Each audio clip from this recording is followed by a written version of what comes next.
Hi students, yesterday మనం దావత్తు పదాలు నేర్చుకున్నాం. ఇప్పుడు ఆ పదాలను ఉపయోగించి వాక్యాలని రాస్తూ పలుకుదాం. ఓకేనా? దావత్తు పదాలతో వాక్యాలను పలుకుతూ అందంగా రాయండి.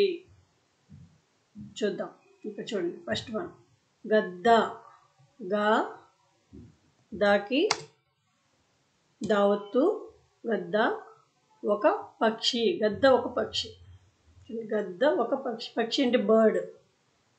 గద్ద అనే పక్షి. గద్ద అనే పదంతో ఇప్పుడు వాక్యాన్ని రాశారు. గద్ద ఒక పక్షి, బర్డ్ అని అర్థం. సెకండ్ వన్ చూద్దాం. ఎద్దులు. ఎద్దు నేర్చుకున్నాం కదా. ఎద్దులు బండిని లాగుతున్నాయి. ఎద్దులు బండిని లాగుతున్నాయి అన్నమాట. లాగుతున్నాయి అంటే ఎద్దులు బండిని తీసుకెళ్తాయి కదా, అది. థర్డ్ వన్ పెద్దలు మాట వినాలి. పెద్దలు మాట వినాలి. పెద్దలు చెప్పింది మనం వినాలి. వాళ్ళు మన మంచి కోసమే చెప్తారు, మంచి మనం వినాలి, అది. ఫోర్త్ వన్ బుట్టలో ముద్దబంతి పూలు ఉన్నవి. బుట్ట తావత్తులో నేర్చుకున్నారు. బుట్ట అంటే బాస్కెట్లో. ముద్దబంతి పూలు ఉన్నవి. ఫిఫ్త్ వన్ దేశానికి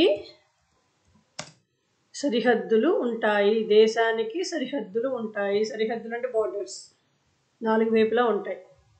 దేశానికి సరిహద్దులు తెలుసా మీకు? హిమాలయాస్, హిందూ మహాసముద్రం, బే ఆఫ్ బెంగాల్ అంటారు, అరేబియన్ సముద్రం. 4 సరిహద్దులు మన దేశానికి. సరిహద్దులు ఇవి వాక్యం. మళ్ళీ రిపీట్ చేస్తున్నాను. గద్ద ఒక పక్షి. ఎద్దులు బండిని లాగుతున్నాయి.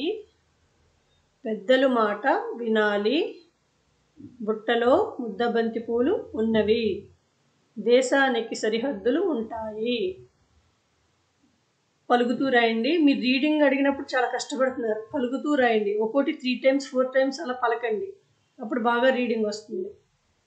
మీకు గూగుల్ మీట్లో రీడింగ్ టెస్ట్ తీసుకుంటాను కాబట్టి మీరు పలుకుతూ రాయండి. రాసాక కూడా 3-4 times ప్రాక్టీస్ చేయండి. సరేనా? మళ్ళీ కలుద్దాం.